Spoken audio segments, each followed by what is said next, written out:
Not as fast as Josue on that is. So he's much quicker at that than I am on it, adding people back in. But welcome to the P&E show. I am Ball Python Love. Thank you everyone out there that has already smacked that like button. I appreciate it. I want to let Josue introduce himself, including the guest. What's going on, y'all? I am Josue from Pythons&Exotics, and I make videos about my reptiles and amphibians. And tonight on the P&E show, we got Ectothermic Dungeon. What's going on, y'all? First, for me, big shout out to you guys. Thanks for reaching out to me and having me on here. It's always a pleasure to get on and do live stuff and do any kind of joint venture thing, and it's good. I'm looking forward to it. I think we're gonna have a good time tonight, and hopefully cover some decent topics and put some stuff out there for people. Cool. I mean, I appreciate you showing up tonight, and it's going to be a fun night. Welcome, Rescue Replicator Reptiles, Pogos, Pythons, feeding reptile feedings, Moon over Miami. Welcome, everybody. I appreciate you. I mean, hopefully you like tonight's show that, maybe we get you back up one night again, Yeah, absolutely. So, we were talking a little bit beforehand, and kind of familiar with the YouTube thing, and we do a lot of our, so far this season, every egg cutting has been live, whether it's been YouTube or Instagram. Our clutch count has really kind of stacked up this year as from last year, and it's been a little bit more unpredictable. Most of our clutches in years past have, they hit the day 55, and I'm cutting stuff without anything pipping. This year has been like off the chain, where stuff's starting to pip 3-4 days early, and 1 or 2 pippers is fine, but then once I get up like 5 and there's a 6-egg clutch, I mean, there's not much left to cut at that point. So we would hop on Instagram and do a live and try to cut what's left or whatever. But love the live stuff. Right on, man.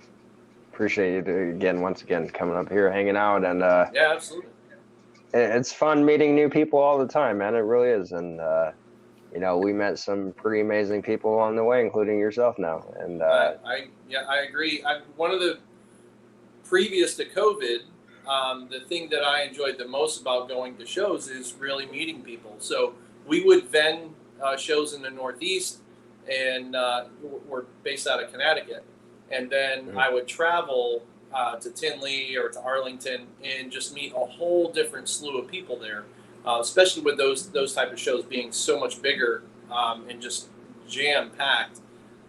It is a great time to shoot video, see breeders, meet people, breeders you aspire to, that kind of thing. A lot of the big ones kind of go to those type shows. So it's good to, stand across the table, put a face to a name and kind of have a conversation a little bit and kind of get to know people. And, sometimes you get stopped and you start having a conversation and you just, meet a whole bunch of new people. So COVID has brought a new world to the reptile industry with this type of platform.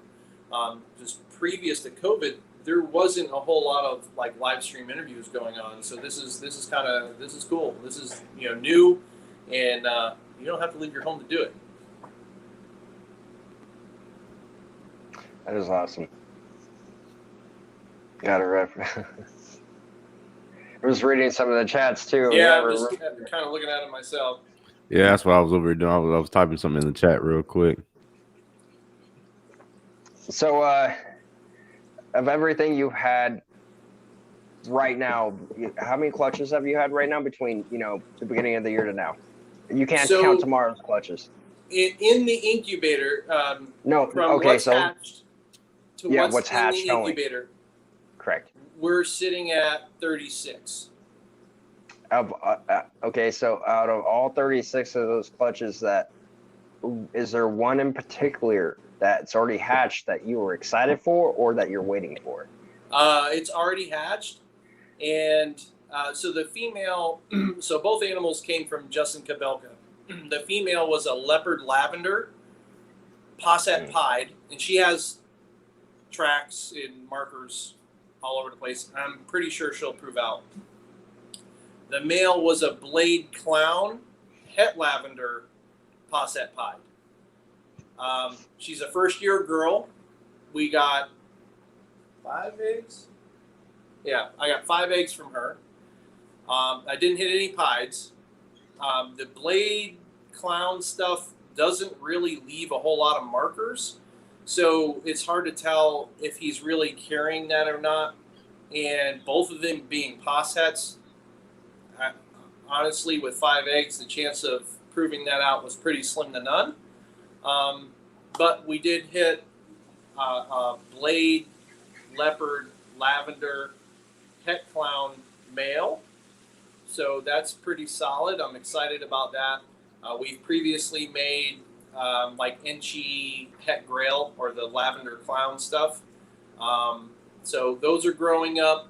I have an Enchi double het male, and now this male, between the two of them, we'll be able to put a working on a couple of the girls that we held back, and hopefully, bring around some pretty cool lavender clown stuff. Lavender clown, that's interesting. Oh, bro, like there's, the Desert Ghost Tri-Stripe, very nice. I will imagine that the DG puzzle will be insane. But for what I have in the wheelhouse and what I'm working with, if you look up any of the Grail, the Lavender Clown stuff, man, yeah, that's next level. That's the kind of stuff that makes me excited. Even though. Oh wow! Yeah, that Desert Ghost Tri-Stripe. Yeah. Bro, yeah. I made double hets this year, so it's in the works. I have 2 pastel double het DG tries, females, that haven't even had a meal yet. They just shed, and I'm going to hold back a male pastel double het, and we're going to start that project as well. So, damn, that's a badass snake, bro, for real. Yeah, like it glows. Just from like the pictures I'm seeing, I'm assuming, yeah, like it's like one kind of like. Yep, exactly. Yeah, that's badass, dude. Mind blowing.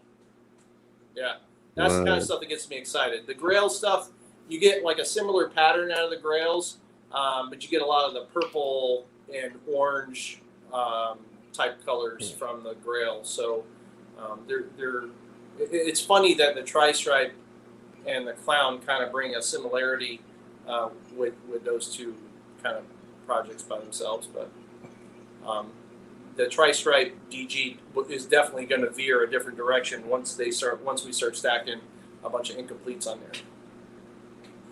But yeah, that's the kind of stuff that gets me giddy. I like the blade morph too, like you were talking about earlier. We got to see a couple people with snakes like that. The blade morph, and then another one I like is bamboo. I think that's another one. Yeah, I really like the tan color ones like that. Yeah, bamboo. I like the single gene bamboo. I haven't gotten into it because it is so strong, like genetically so strong. When you put it with other stuff, it overpowers a lot of other genes. Oh. And it's made me a little nervous that like I'm just going to be stacking stuff for years before I really see a very a decent impact to where I'm happy with it. So I don't know. I like it by itself, but I also want to buy into something that I can take somewhere. And I've just had a little apprehension because when I see combos with it, it's a pretty strong gene, kind of like spider. Spider's pretty strong. Where whenever you mix something with it, you can clearly see there's spider. Yeah, for sure. Yeah, kind of thing. So, but yeah, that bamboo They're nice. looks good. Yep, I agree. So, what about yourself then? I know we talked a little bit earlier, but what your expectations are for this season, and ball pythons or not, whatever you're breeding and putting together, what are you guys excited for? More rats. More right rats?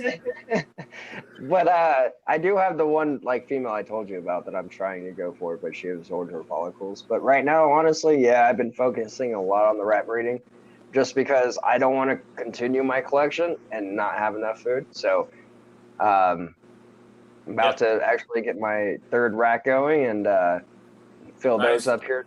Yep. So what are you breeding your rodents in? Room, building, shed, garage? Right next to me. Right on the right of me. My snakes are on the left. Oh, okay. Yeah.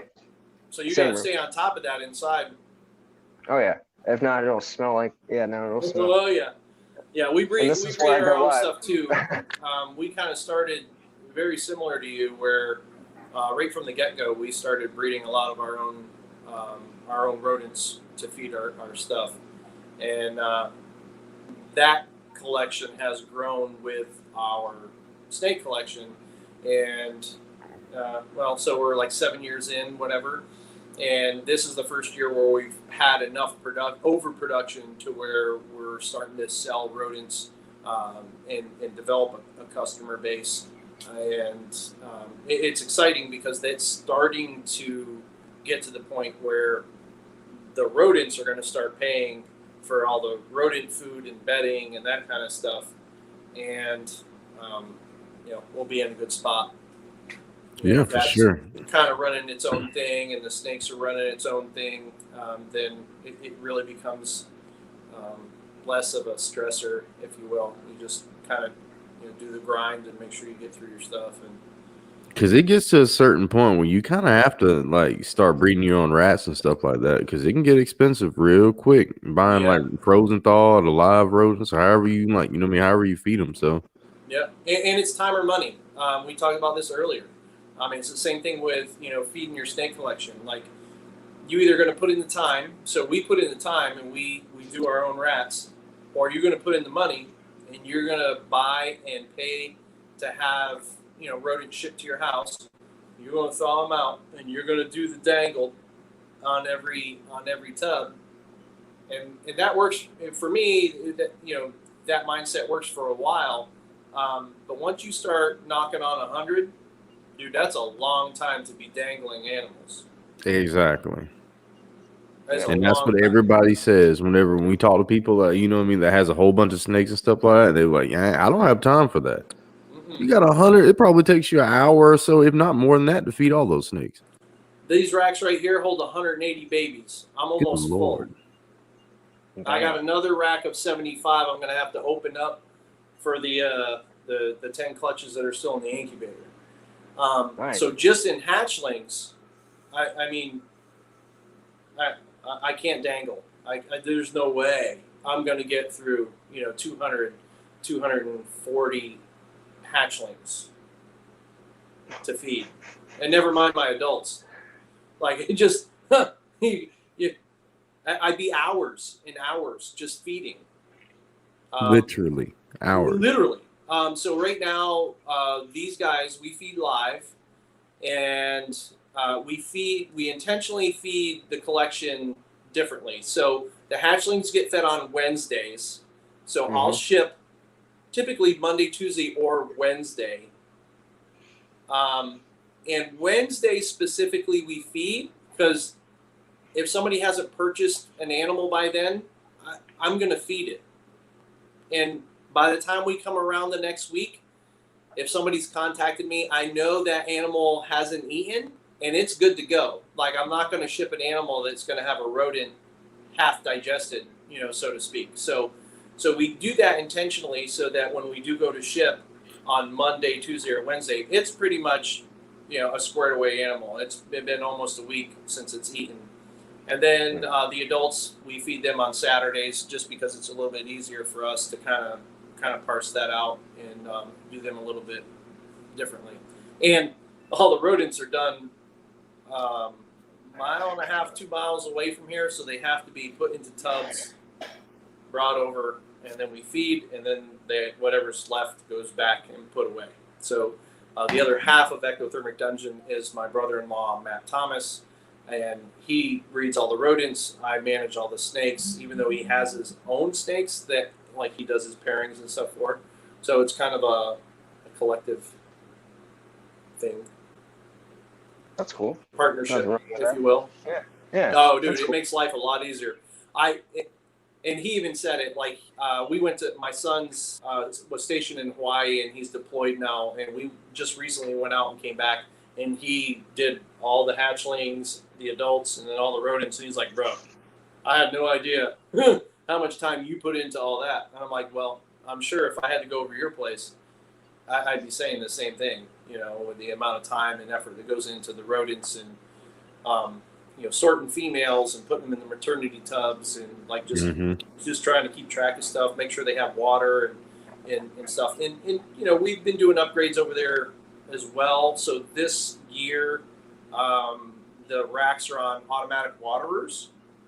So they're still gravity fed. So we have 2 20-gallon conicals that are tapped and piped to feed the lines to all the rodents.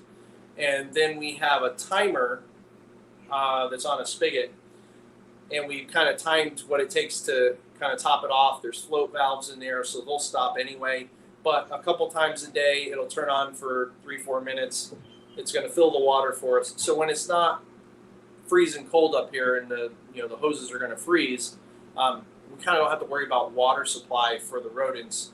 They automatically fill, it'll automatically stop, it shuts off, and then we're kind of good. So that's worked out really well, taking a lot of pressure off, because when you have to go and fill either bottles or go up and fill buckets every time you turn around, a couple times a day, it's rough. And if something runs dry, I mean, rodents do not do well without a water supply. So that's good to know. I didn't know that.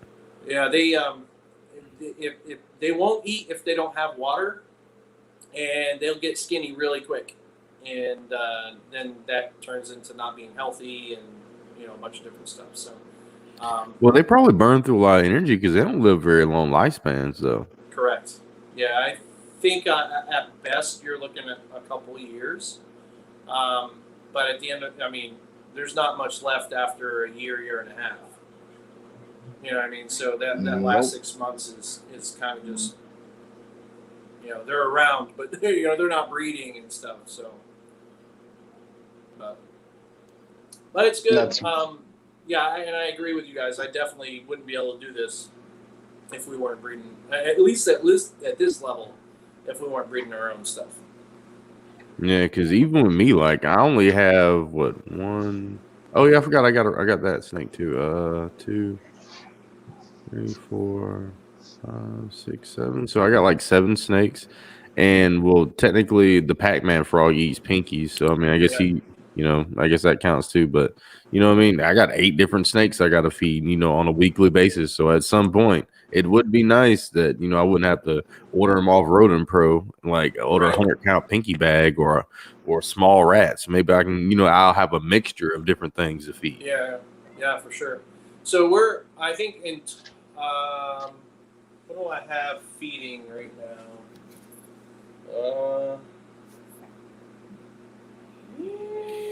Probably about 155, 160 for babies, and upstairs we're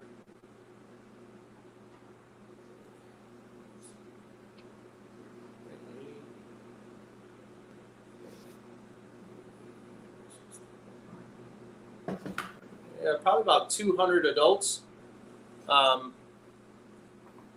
between males and females upstairs. So, I mean, That's a lot of snakes. Yeah, 350 to something in that neighborhood. So you do the majority of your stuff on Morph Market? Everything pretty much gets done on Morph Market. Sometimes somebody will hit me off of Instagram or YouTube, but most people find me through Morph Market and then either reach out personally and say, "Hey, I'm local," like and blah blah blah, and we'll do a local sale even though they found me on Morph Market. Previous to COVID, we were also doing shows and vending and selling a fair bit at the local shows in New England. So we haven't gone back to that yet. I think the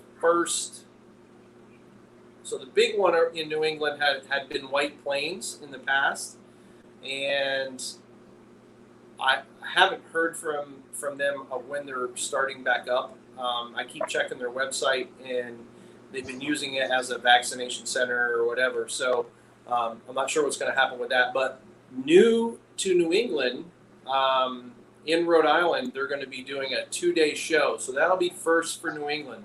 There's not been any 2-day shows. So if you've gone into like any of the big NARBCs, they're all 2 days. You set up, vendors come in, set up Friday night, and the show is Saturday, auction on Saturday night, and then you vend again on Sunday, and then you pack up and go home.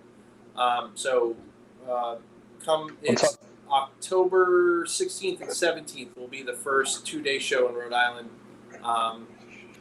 through Show Me Snakes. We got a table for both days there. That'll be really exciting. But that's will be the first show that we do come October. Welcome. Hey, what's up, Bad Blood? Welcome, Joe. CSL. I don't think I don't know. I know you don't need a license here for that many ball pythons. No, not in Connecticut. Maybe for a cobra, having that many cobras, maybe, but. Yeah, venomous is really strict in Connecticut.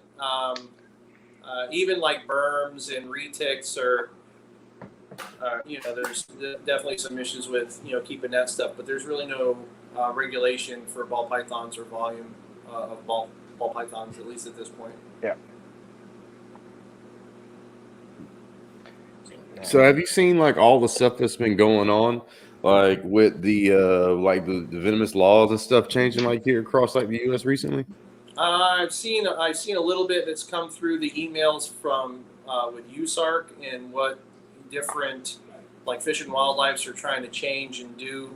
Most specifically in Florida, which has been the real hot spot. But specific details, yeah. Because like recently they had I think South Carolina, they had something that they tried to go through where they instead of like passing a law, like they what do they call it? They pretty much changed like an existing law. I forgot what they called it. But yeah, anyway, they just changed like a pre-existing law and they just like put it just towards reptiles whereas like South Carolina, North Carolina was like one of the more easier states where like you could have pretty much any kind of reptile, like period, didn't really have any, licenses or anything like that. And then all of a sudden, this new bill that just pops up out of nowhere. And, now you can't own any kind of venomous snakes whatsoever, even native or non-native, even though they just had a super venomous snake show that same weekend, like beforehand. And that's that's kind of BS, to be honest, because I mean you've been like building a collection and keeping stuff for years and years, and then out of nowhere you have to sell everything. Like I don't even know how you would do that. Oh yeah, they amended. Yeah, they amended a law. That's the word I'm looking for. Yeah. Which is crazy because again they're going to change stuff, and then magically you're responsible for it if you're keeping stuff that is now under that new component. And yeah, I don't know. I know Florida had gone through some of that too, where they had changed laws, and then like they were supposed to have to sell everything because they weren't even given permits for certain things. And I don't know. I think they went back and kind of did. I don't know. I don't know. I don't know what ended up happening. I think there was this a massive hearing. Obviously, USARC was in. I don't think that they won the overturn of that legislation, which really kind of sucks. I honestly don't know what we would do. I don't know what I would do. I mean, there's a lot of animals here, and if we had to turn around and sell everything, I would be pissed. Yeah, for sure. But how do you source out all those animals? I mean, that's what I'm saying. Like with the situation out there in South Carolina, like it wasn't we got licensing permit for these animals or anything. No, it was like either you pack up your stuff, get out of the state, or you get rid of the animals. You know what I mean? It's that kind of deal. Yeah, it's crazy. Like and I don't know like true timelines, but in the state of Connecticut, I think it was yesterday, they just passed a law legalizing the recreational use of marijuana, effective 7/1. If we take that same timeline for what we're talking about, if they pass legislation to make certain things illegal, that's not even 2 weeks away. Everything has to be gone in 2 weeks. How do you do that? How does anybody do that? Like, I could put my whole collection up for sale, and it's not going to be gone in 2 weeks. No, not going to be gone. It's ludicrous. It's absolutely ludicrous. Unfounded, blah, blah, blah, stupid, BS, like whatever you want to call it. It's like my granddaddy used to say, it's like pissing in the wind. It's pointless. Yeah, you're just going to get wet. Yeah. That's crazy. But yeah, man, that's just the world we live in, though. And it does. It makes you, if you're, I mean, if it's hobby and you really love it, makes you a little nervous. If you want to do it full time, makes you a little nervous. Like, where's that part of the industry going to go or end up? And, will you be able to still keep animals? Will you still have your hobby? Will you still have your frogs, your snakes, like sure, lizards, bearded dragons, whatever it is? I mean, there's a monster fight going on all the time. If you're at all involved with USARC and the ticker down at the bottom, I've seen on this one and all your other videos, is supporting the reptile community. The best way to do it is to get on the USARC and follow what's going on. Dial in, support them. We support them. I got to give money to somebody that's fighting the battle for me, because I necessarily don't have the time or the brevity of law to go do it myself. So I'm going to send money where I can to kind of do my little part, and I don't know, hopefully it kind of settles down and it doesn't get crazy and we're able to fight the fight and keep the stuff we love. Hell yeah.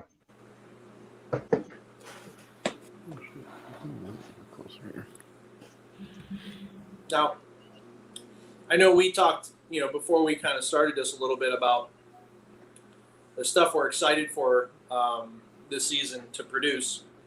Oh, speaking of that, and I think I verbalized what I was, and I think Ball Python loved it as well.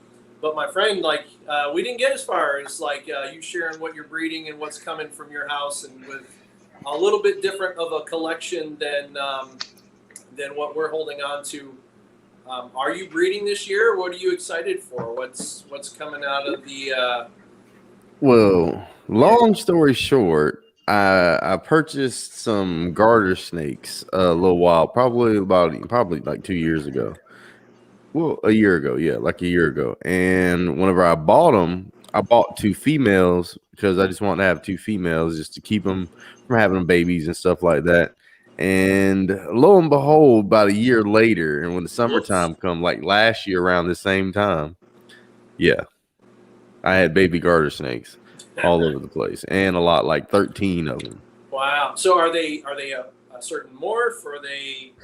They just regular. They're supposed to be northern garter snakes. I mean, Yeah. they're just like a more of like a locality thing. But I really like garter snakes. They're one of my favorite snakes, like hands down, to work with, just because they're colubrids and they move around. They're different than like your constrictors and stuff. So Yeah.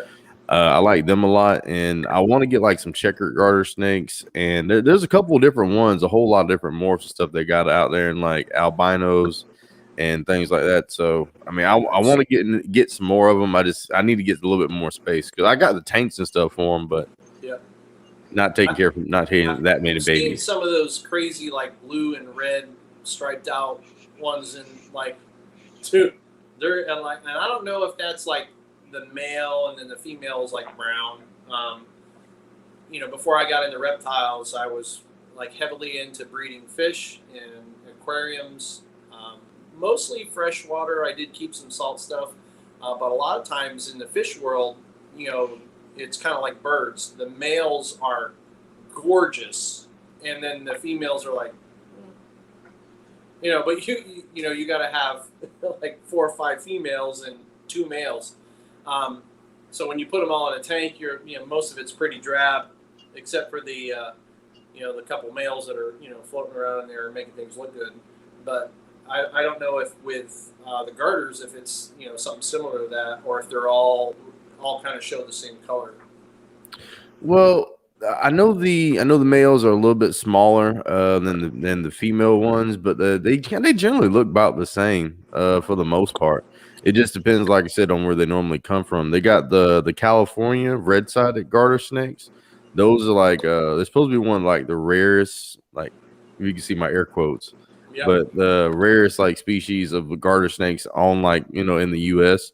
It's because they were about extinct and like they were like a threatened for a while, but they came back, and then they have I think there's the Oregon garter snake, where they're the ones closer on that side of the U.S. They're more like red colored, versus ours, like the one we have here at the Eastern is like a brown colored, and the Northern have like red stripes on the side. I can bring them out in a little while, and you can kind of see a little bit, Cool. and you can check them out. They're really cool little snakes, and they don't get big at all either. So yeah, and like even the ones I've seen in the wild out here have never been really large by any means. Maybe a couple feet, 2.5 feet, and size about a quarter round, maybe a little bit bigger than that. But the main reason why I got them though is because a lot of people, like you find a lot of people that don't want to deal with the whole rodent thing, and they're one of the few snakes that actually eat worms, rodents, and and fish and things like that too. So you can feed them like a variety of things, from pieces of chicken hearts,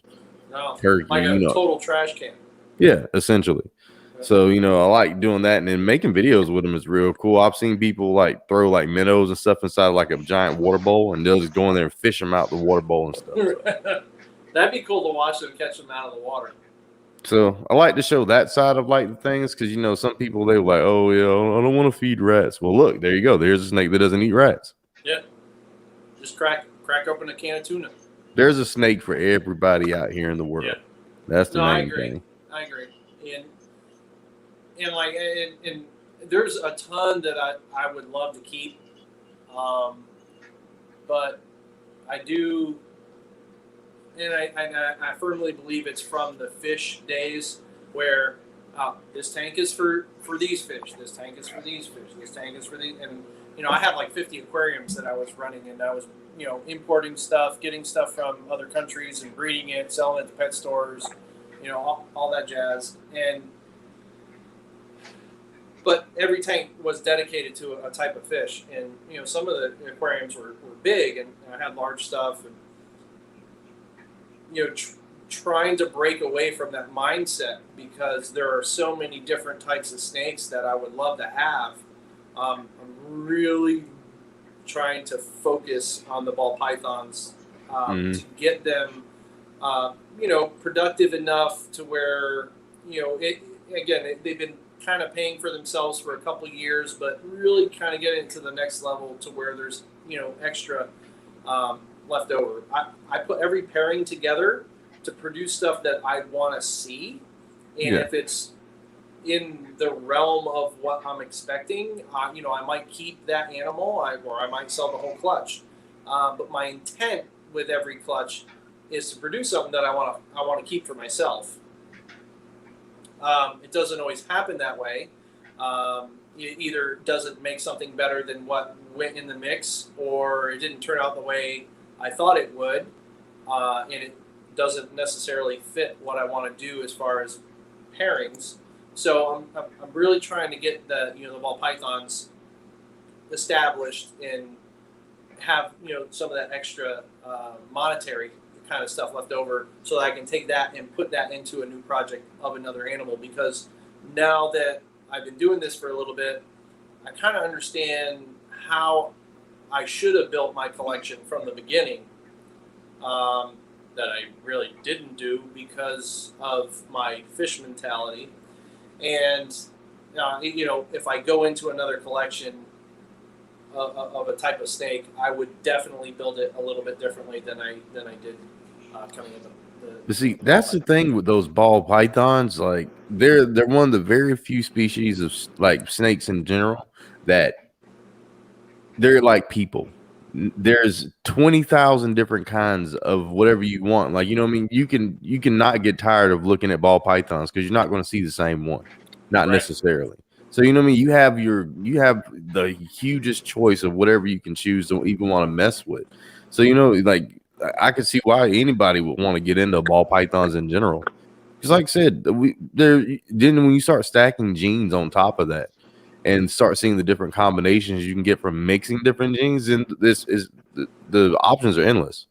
Yeah, it's crazy. I think the last time I checked World of Ball Pythons, and I don't even know how up to date that website is, they were in the 350-ish range for individual genes in the ball python genus. Jesus, dude, that's crazy. Yes. And there's been, I know without a shadow of a doubt, there's been new stuff that's kind of popped up and been done since then. And I mean, and then that's just single animals, and then you start layering incompletes or recessives. It gets mind-boggling. I mean, you really can go play around in that gene pool for an eternity and make different stuff all the time. Now, what blew my mind, somebody we talked to on the live stream, it said that they like ball pythons can be crossbred, like it won't be fertile by babies, but they can be bred with like the snakes from Africa. Like what was it we seen? It was something that was mixed. Yeah, no. It wasn't a rock python, I don't think. No, it was oh man, it's right there. Was it a blood python they can mix with? They call them like angry balls. You can mix. I mean, it's a hybrid between the ball python and the blood. That's what it is. I mean, but which I didn't. I thought that was fucking crazy. I was like, and I've seen them, and they look insane. I mean, I'd love to have them. They look cool. I just like you said, I don't know enough about them to know if the Angolans. Yeah, there you go.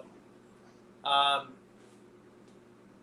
just don't know if the females will reproduce, if it's a reproducible thing, or you're just going to pair them, you're going to get babies, and they're sterile. I've seen them; they look cool, but that's really all I know about those hybrids. But that's what makes them cool, in my opinion. Like, there's so much you can learn from ball pythons just in general. And people a lot of people oh, it's just a ball python. No, it's not just a ball python. It used to be just the ball python. It ain't no more.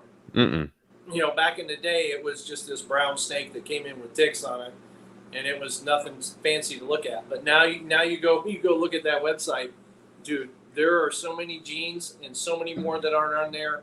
Different combos of stuff. Like, it's crazy the stuff you can do. It really is an open market. It's you can take it anywhere you want to take it. Yep. And very true. For sure. I think the challenge is trying not to follow somebody else. Do what, you know, if you're going to breed what makes you happy. Yeah, absolutely. You know, try to get creative and take little bits from all the big breeders and try to go off on a direction of your own and see what happens. And usually you're going to do all right. And you only lose if you quit. Yep. Never quit, never stop. Yep, that's when you lose. So when Jose comes back, we're going to do the shout-out list. And you'll read one of the columns.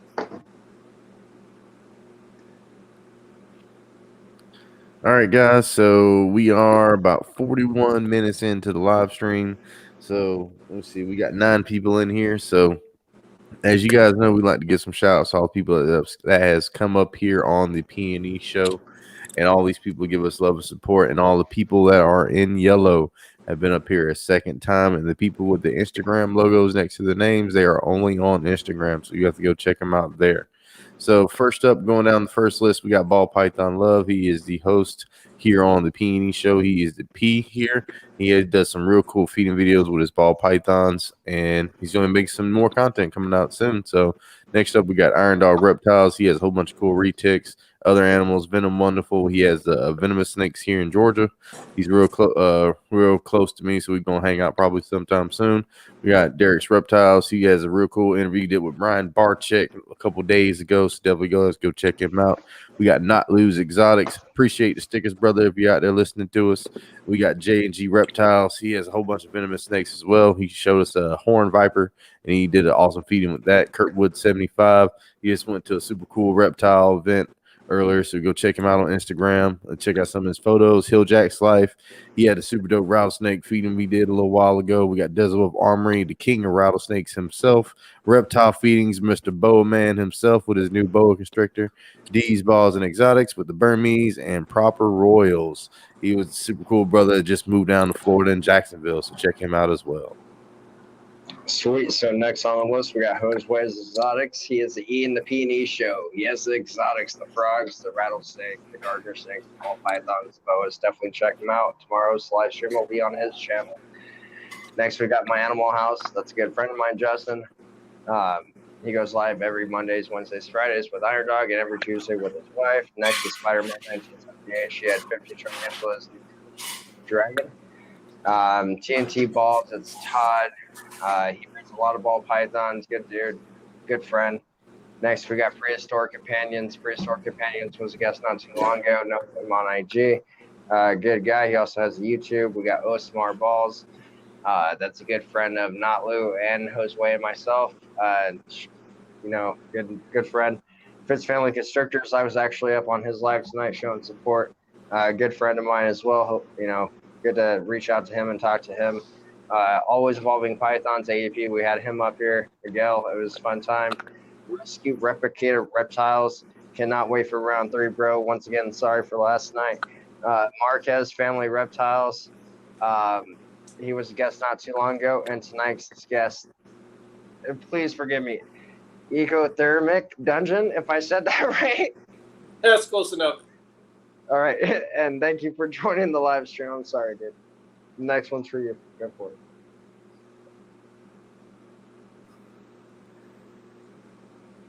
All right, so we got Area 51 Morse. Well, we assume he's been abducted a couple times. He's a cool guy. We have him back up here again. I think he just got some stickers recently. We got Doug's Monsters over there in Scotland representing. Balls of Us. We had him up here recently again with the Jedi. Morphy was talking about Pogo's Pythons. Talked some cool stuff with African soft furs and all. Foxhole Reptiles. He has the bull snakes and the hog-nosed dragon whisperer. He's our brother down here over in North Carolina. Super cool guy with all the bearded dragons and neuromastics he has. We got Moreno Morris Jerry. We had him up here a second time as well. Celtic Balls. That's Jeff and Angie, super cool people. We got to have them up here again. We got Pythons&Exotics on Instagram, and Gray's Reptiles was a super cool interview a couple of days ago. It's one of BPL's friends and one of the breeders of some real cool ball pythons. So definitely, guys, check him out as well. Bought 3 snakes from him. Yes. Yep. So hell yeah. And we're back on the live stream, guys, with Ectothermic Dungeon.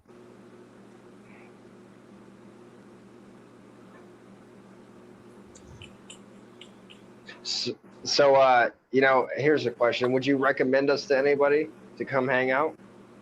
Absolutely. Pretty much anybody. I mean, this is a good time. It's really low key and just kind of hanging, chit chat. I like it. I like the format. Yeah, because I mean, I don't like to sit here and just grill people with questions. Be like, what got you into reptiles? Why do you have these snakes? Why do you like these snakes? I mean, I don't know. It seems like repetitive. Well, growing up down south, I was always outside messing around.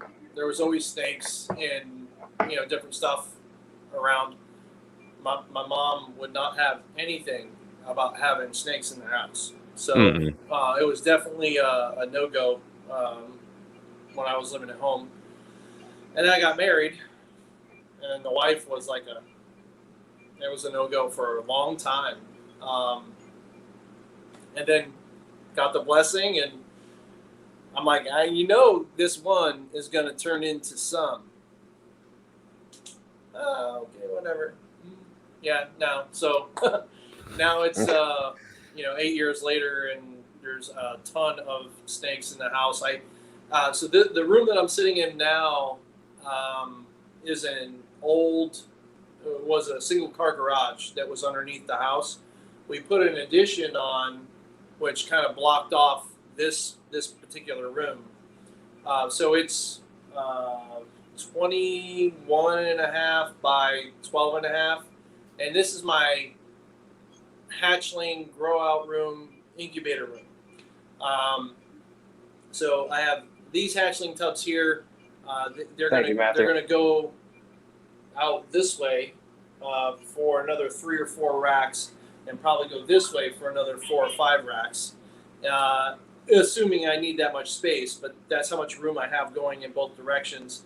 And then I have a large counter on the other side of the room, a large screen TV, my incubator, room for another incubator. So we have some growth room down here. Nice. Upstairs is where all the adults are, and it's like 14 by 21-ish, but the walls it's a cape that I live in, so it's all dormered. So it's weird. I don't have 8-foot ceilings all the way around. It's kind of has nooks and different things. So it's a unique setup, but it works. And there's probably room for a couple more racks, like 50/40s up there. But then I'll be tapped out.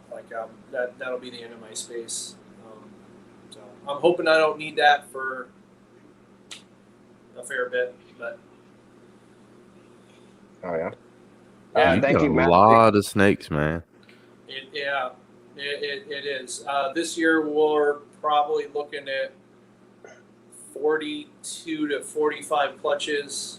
Our clutch average is around 7.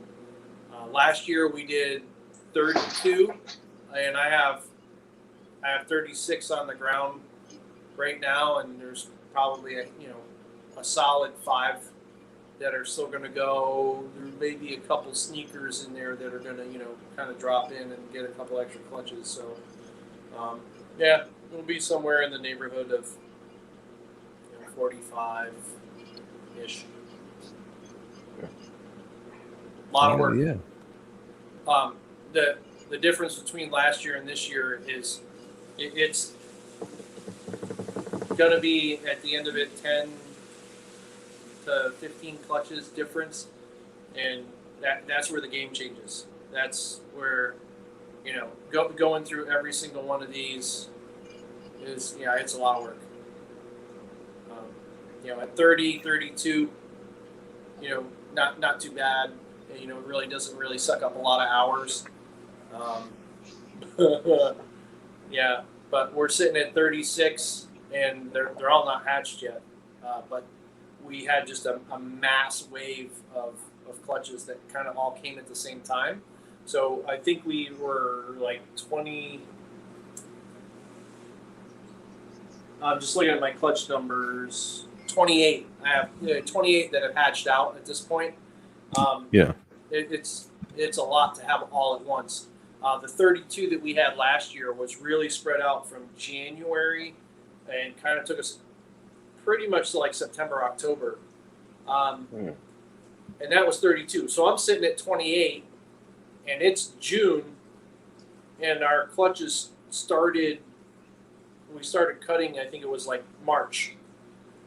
So where last year I was really spread out from like January to September, like I have 28. I almost have the same amount I had last year, but in a 3-month period. So it's crazy. And thank God that we're splitting the rodents and the snakes, and I don't have to do everything myself. I'd lose my brain. I really would. It'd literally be a full-time job. That's always good to have help, especially someone else that's breeding the rodents, and you guys do, especially being family, Yeah. It works. He's good at that. I'm good at this. It just works. It's a good, That's a full-time job because I just got 2 mice that I've been taking care of, and they poop a lot. A lot.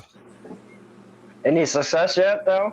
Does she look? Yeah, you could tell by when you pick her up, like her belly will be like a pear shape. Like you'll see it. I have to look. I don't know. I don't know. Because how long should it be taking? I mean, I've had them for what, like a month, like a couple of weeks now. Couple weeks. He's probably done the business. I would assume. I'm hoping. I hope. You get those little red surprises pretty soon. What is that? That frog food. Yep. Frog nuggets. Yep. Rattlesnake nuggets. That's what we need. Frog nuggets. That's funny. I forgot about that one. Yeah, I got a pygmy rattlesnake too. Do you really? Yeah, he's a cute little guy, man. He's a feisty little fire noodle, though. Yeah, he's a little feisty deaf noodle. So how old is that one, and what are you feeding? How often are you feeding him? I think he's pretty much newborn because the guy we bought him from, like, he didn't even have any rattles on his tail. Like, I think he had maybe 1 button on him. Wow. So they were probably within maybe a year old, but they don't get over maybe 2 feet long. So, but I've had him for probably 2 or 3 months now because I got him at the last reptile event I went to. Yeah. And he eats I give him like 3 pinkies a week. That's why I need to get like some bigger rodents because he needs to be eating like a fuzzy or like a hopper because he's kind of a little bit thicker body. That's why I've just been like giving him pinkies for right now because that's all I got until those guys, because apparently which I didn't even know, like with venomous snakes, it's better to feed them live anyway because it gives them time to practice their venom injection stuff, because apparently their venom glands can get swollen with venom and they can cause infections and stuff. So you want them to get good at envenomating stuff? Yeah, so they can pump I'm just that saying stuff from out. a handling standpoint, Right? that is just not making sense to me. That's what I said. I was like, I don't know, but they said, yeah, they gotta pump that stuff and like use their glands and make it work and get the venom out of them, because their body's constantly producing more and more venom. But I figured it would stop at a certain point. I mean, yeah, well,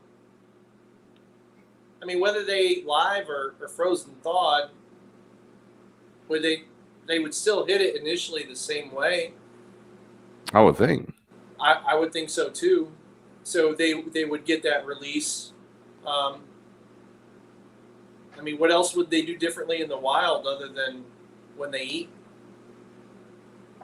It's not like they're going to go, oh, that smells like frozen thawed. I'm just going to save my venom. Well, then again, sometimes when I do feed him the pinkies, like the frozen pinkies, he'll eat it like a regular snake. Oh, really? So they won't hit it. Sometimes, sometimes I can get him to strike at it, then I'll leave it in there, and he'll go eat it in a second. But then some days, like after the first pinky, he'll eat it right off the tongs like normal.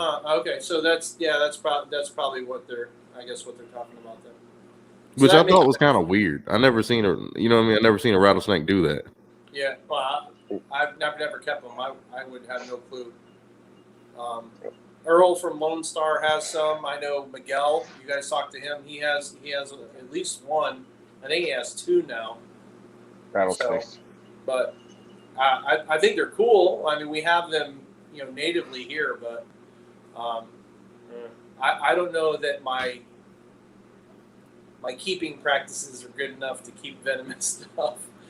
It really ain't that bad. It's like my boy Venom told me. He said the best advice I can always give you is as long as you stay out the strike zone, which you know where you feel comfortable at being around that snake, where you know that snake is not going to be able to like bite you.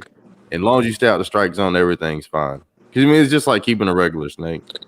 Other than the fact you can't pick them up and which makes a whole different set of challenges.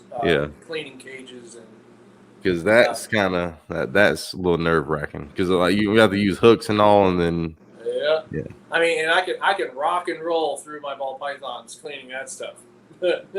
We're talking, there's a whole different level of like time, organization, isolating, an isolating method for that animal while I'm cleaning cages and handling, and the amount that's going to go into those is you're definitely not going to have racks and racks and racks and racks and racks of venomous that you're going to knock out on a Saturday morning before you go off and do your family function. I don't know. I think for me that if I did ever get into a venomous, it'd probably be gaboons. I like the gaboon viper stuff. Really fast strikes, fat bodied, not terribly big. So we're not talking about like a 12-foot monster like a king, but appealing to the eye. They look cool. I don't know. I think if I ever did get into them where it was legal, it would probably be gaboons. And that's the issue. Like a lot of places, you can't really own that kind of stuff without it being legal. You know what I mean? With it being legal, so that's why I can't bother with too much. Because here in Georgia, you can only own like the species that's native here. So like eastern diamondback, the pygmy rattlesnake, of course, water moccasin, and copperhead. That's the only ones you can get. Gotcha. Yeah, that leaves a lot off the table. Yeah, a lot. Yeah. Because don't get me wrong, but like Desert Wolf and all them say it, like the West Coast is like that's where the rattlesnakes are. Hate to say it, that's where all the cool snakes are at. They're in the West Coast for venomous snakes, that is. Yeah. But here we got all the other cool stuff. Like we got corn snakes, even though, and we can't even own corn snakes legally in Georgia. But you can because they live here. Rattler or a pygmy. Right? Yeah, I can get a snake that kills me, but I can't own a corn snake. Yeah, there's definitely no problem with the legislation in that state. Technically, not supposed to have garter snakes either. Really? Yeah, because they're native to here. Any native non-venomous species is illegal to keep as a pet, and that's how the law is written, and that's why you can have the venomous snakes that live here. Dude, that makes no sense at all. Makes no sense at all. I know. I hear stuff like that, and I try to pull my brain around to the other side of the conversation and try to figure out, why would they write it that way? For what intent? What reason? Now, that makes sense. What Venom told me, Venom Wonderful said was they wanted to keep people from going out in the woods, taking snakes home and keeping them as pets, but they still want to allow people to, like, if they had a rattlesnake in the yard, to be able to kill it and not have any repercussions behind it. Yeah, that's the same look I had. I was like, Okay. all right, It I guess still, uh, I that's the same look I I don't had. really grab the rationale. I mean, I hear what you're saying. But when you think like 2 or 3 moves beyond that statement, it still don't make much sense. But, It doesn't, because it doesn't stop. I don't know, but it's weird here in Georgia. yeah. Because you What go there, if you go about to like Nevada? all the pet stores, that's the only thing you see is ball pythons. You won't find like any other snakes like you can really find like that. Maybe a boa constrictor, but that's it. As for me, you could have any native reptile to Nevada, so venomous or non-venomous. So there's 5 different rattlesnakes. So Oh, I really? could Holy, that much?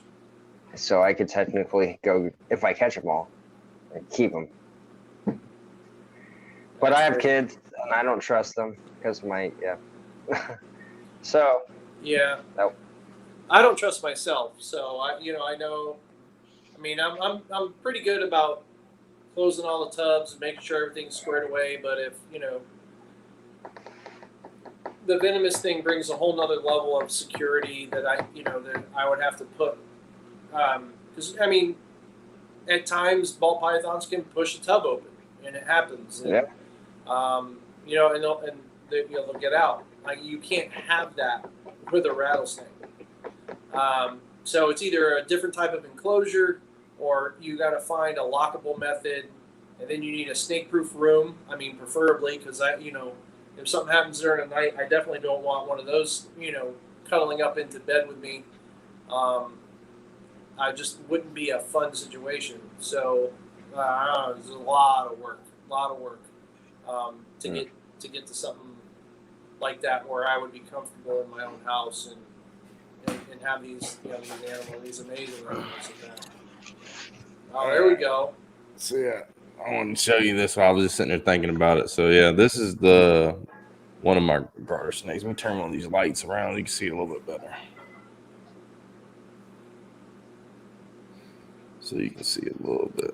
Yo, thank you, Matthew Thomas, for subscribing. What's up, Area 51 and Intel? What's up? But as you can see like a little bit of the red like on the sides of them. Oh, yeah. You get kind of like that nice brick red color. Mm-hmm. Welcome, Benjamin Payne. But I mean, I'm pretty sure this is pretty big for a garter snake. I'd agree with that. Yeah. Like, especially the ones I've seen in the wild. That's probably on the larger end.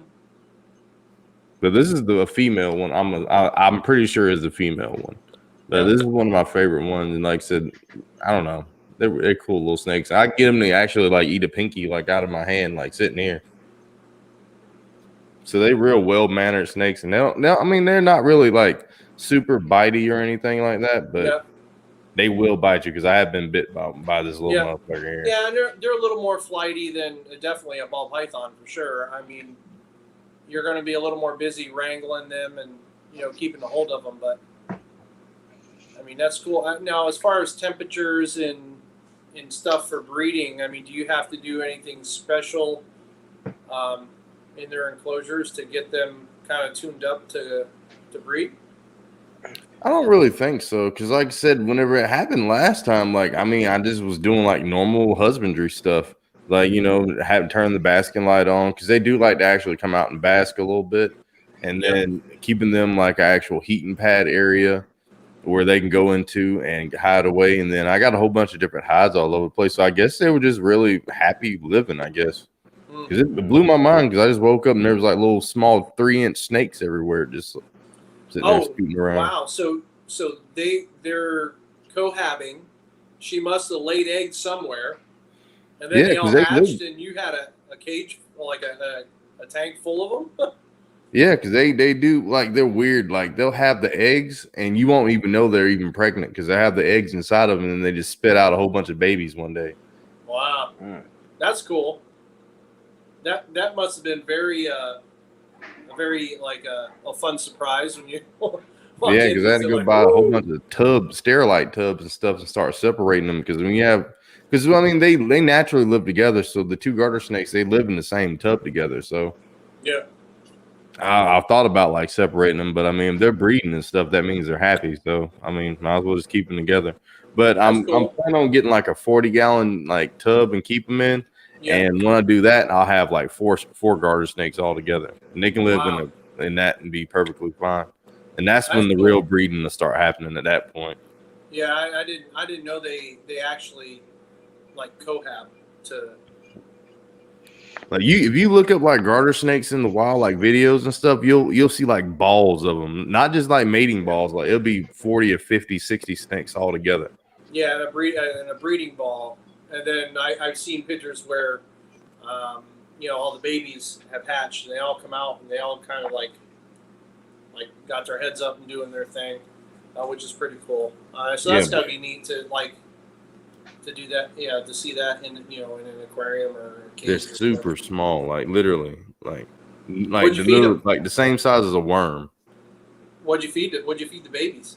I had to cut up, like I had to go buy worms and cut up pieces of them, and like if they didn't eat that, I would get like since I get the frozen thawed pinkies and stuff. A lot of times the tails and stuff would be broke off, and I would feed them like pieces of that, like throw out little small pieces. Wow, dude, that sounds like a lot of work. Welcome. I missed that. That's cool. Yeah, these guys are pretty dope little snakes though. But now the big snake is the other one. The what? Say again? Now the big snake is the boa. I mean, he ain't even that big, but he's definitely bigger than this guy. Yeah, I was waiting. Go ahead. I was gonna say I'm gonna pull out a snake. I want to show you guys something that. Hell yeah, go ahead. A project Please. that I kind of wanted to get into for a long time, and finally got a single clutch this year, and super excited about where it's gone. So I had been following and watching the adder gene for a fair bit. It looks cool, does neat stuff. The male that I picked up was a drunken purchase. I don't recommend buying snakes on auctions when you're drunk. But anyway, I did manage to get the adder gene. We bought a spider banana adder male. He eats good, slow to breed. He very picky with the females. So last year he did not go for us. He was to age and size. This year he was put with like 4 girls. We got 1 clutch from him. So I kind of want to show you. I'll show you a replica of Dad. So we have a female. She's sold now, but she's a banana spider adder. So we'll start with that, and then we'll kind of bring it down. The male that I kept is a banana adder, and then I have an adder female that I kept as well. So let me just grab these guys. Yeah, because I want to see that. That's cool. I haven't heard of that one. By the way, no. Jose does not live in Texas. He lives in Georgia. Does it sound like I'm from Texas? Texas. America. At least I don't say Arkansas like some folks. So I don't know if that's going to come through very well, but there you go. Oh, wow. Look at that. That's crazy. Yeah. So this is a banana. Go dogs. Spider adder gene. So yeah, look at the head stamp. That's crazy. Yeah, that purple comes through. A lot of the reds are kind of being washed out with the overhead lighting, but you can kind of see some of the red on the head there. And the purple is just crazy electric.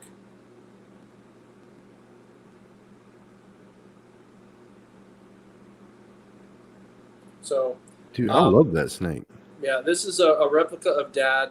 It's starting to get a couple freckles. I don't know if you can see. Yeah, there's a couple right there.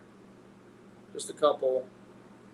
Dad doesn't have very many as an adult, but she looks really good. Unfortunately, I can't let you have them, Venom. This is one of my favorite ones. This is my second snake ever, actually.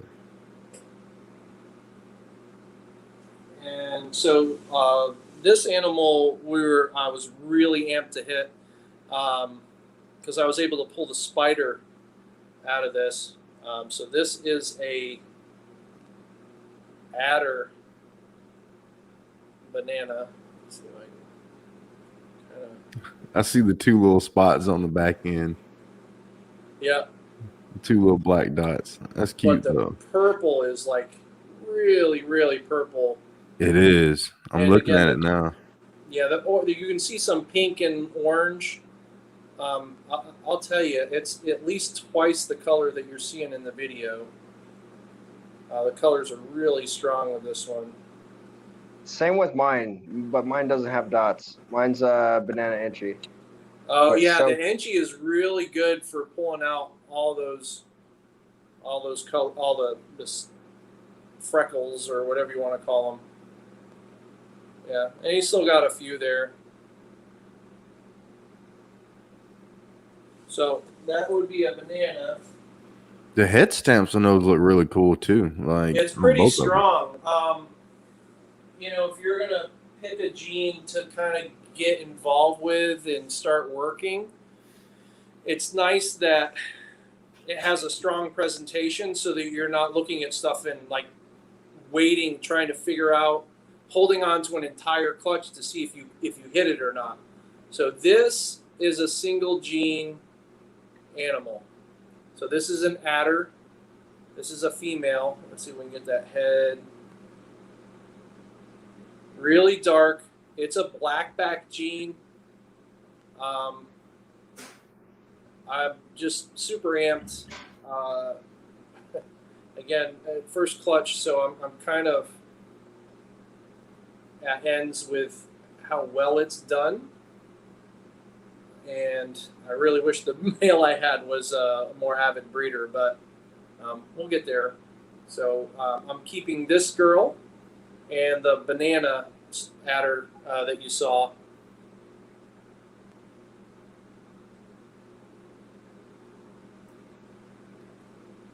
So we'll get them into the works. So that's a project that for an incomplete dominant or a co-dom that I'm kind of excited about. I've liked it in the past, and now that we've actually been able to kind of produce some, and I'm way more excited about where I want to take it. So it'll be fun. It'll be good. I'll show you actually because you're bringing that up. The banana entry. Yeah,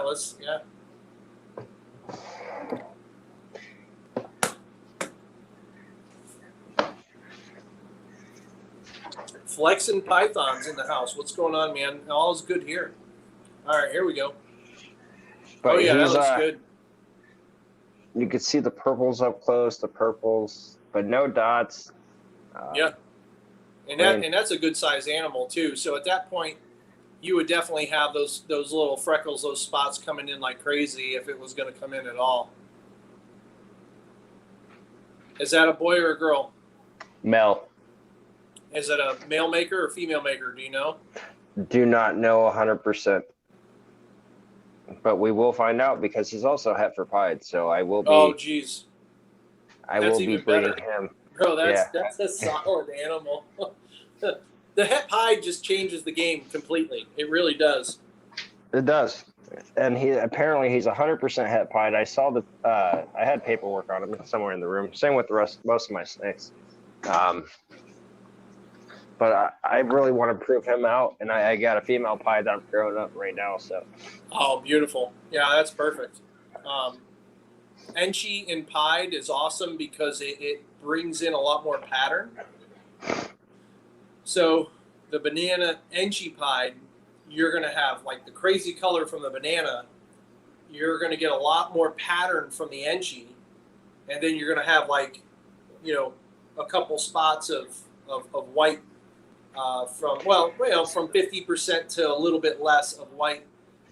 Okay, so this is how it brings. So now that that's awesome. just so you know, I'll pull out the one that always likes to bite. Come here. There you are. And but I like all my pies low white. Like you can see, he barely has any white. He has one ring. Other than that, he's all patterned. Yeah. Like that's awesome. Yeah, I prefer that too myself. It gives you a lot more palette to look at to identify, genes as you start stacking stuff too, going down the road.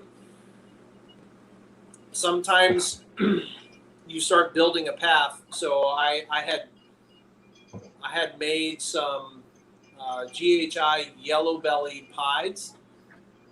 The color tone is awesome. Unfortunately, there's a lot of white on them.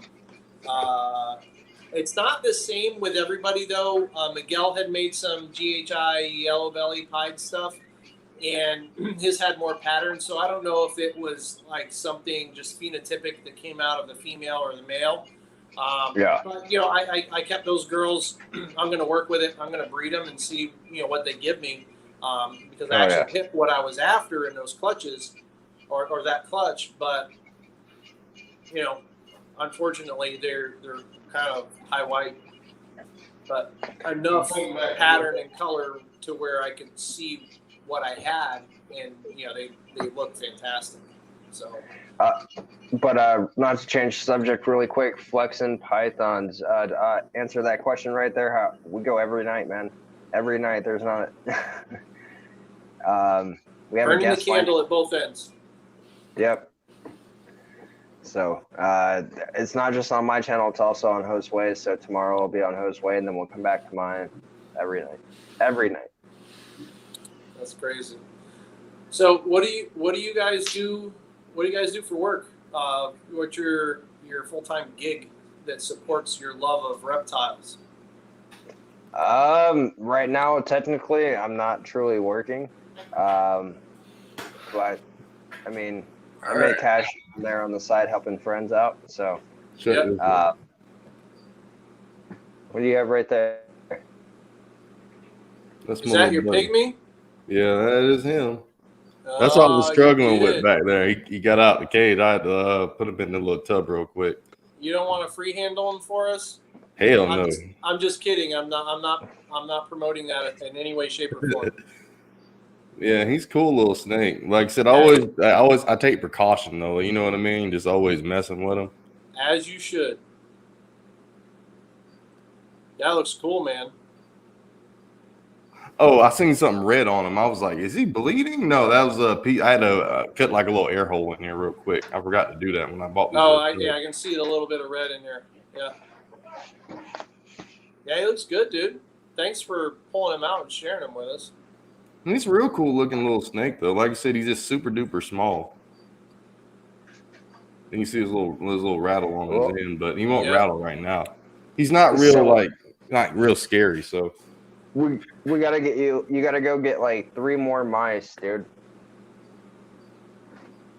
Yes, I need about 3 more. I'm not saying males either. I'm saying females. You need to go get 3 more female mice with that male in there. Yeah. Yeah. And they get better, more odds of hitting. Yep. Yeah. A couple males, just the one in there. 4 or 5 females in a 10-gallon tank, and just let them run rabid. Yep. You'll have babies. Just give it time. You won't know what to do with them. That's that. They gotta get away from you. That Pac-Man frog is gonna be pretty big, quick. Yeah. Yeah. I was thinking about breeding mice just for him because he's only taken 2 rat pups, but. He likes he likes the Dubai roaches or Dubai, however you want to say it, the wax worms. So. Yeah, we started in bearded dragons, and we were breeding dubias, we were breeding red runners, I was breeding hissers, we made a feeble attempt. It wasn't really feeble. It was, we put a lot of effort into it. It just didn't work out. We tried doing the soldier fly stuff. We turned an 8x12 shed into like kind of a soldier fly breeding mecca that just wasn't very mecca. It ended up not doing anything, but we did bearded dragons for probably 4 or 5 years, and bred a lot of this stuff ourselves. Super worms, and a myriad of roaches and stuff. And that was fun. I liked the dragons, so we had like 25 breeders and several racks for babies, and we'd have, I don't know, anywhere from 20 to a couple hundred babies at a time, depending on how many had laid or whatever. Because the dragons, the scary thing about breeding dragons is that you can breed them once, and that female can lay a clutch up to 15 to 20 eggs up to 7 times off of one parent. So you can get 7 clutches of 20 eggs. I mean, 210 babies from one parent. I mean, that's super rare. Typically you're going to get 2 clutches, maybe a third. But if you start breeding 10, 15 girls, and they go at least twice, that's a lot of baby dragons. So we did that for a good bit, and I ended up developing an allergy to the insects, which is probably would have ended up being anaphylactic, where my whole throat would have swelled shut and Oh I shit! would have expired. Because I was messing with them, my hands turned purple. I had trouble breathing. It was crazy. I had an inhaler, so I mean, it ended up being okay. But it's just not fun to walk into a 100-degree room wearing a long sleeve shirt, gloves, and a full face respirator to take care of dragons. Like, not fun. Yeah. So we had some ball pythons at the time. We ended up selling all the dragons off, and now solely just do the ball pythons. That's crazy. I think it was just like a time exposure thing that kind of grew and developed over time.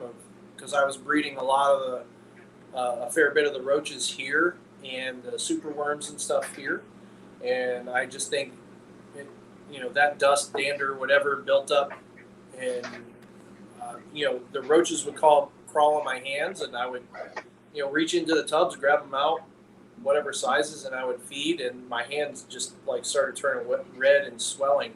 I'm like, dude, I just I couldn't keep doing that and be safe. So Random thought, like I felt stupid because somebody said this the other day and I didn't realize it, but like the super worms and stuff like that, they're in their larval state. I didn't realize they turn into beetles and stuff.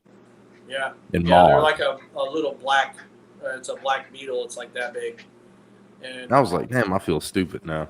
I thought they were just worms or something. You know what I mean? Yeah, but they're really easy to propagate. You have to isolate when you get that larval stage. You have to isolate them, otherwise they really won't propagate well. And we had little like 1 ounce deli cups. We would put them all in and just kind of stack them in a drawer and just keep an eye on them. And before you know it, you start getting they would hatch, and then you get beetles, and then they breed, and you get the worms, and then that's really where things start happening. And you grow out your worms, and we'd have like trays, like I did you can get them at like Walmart.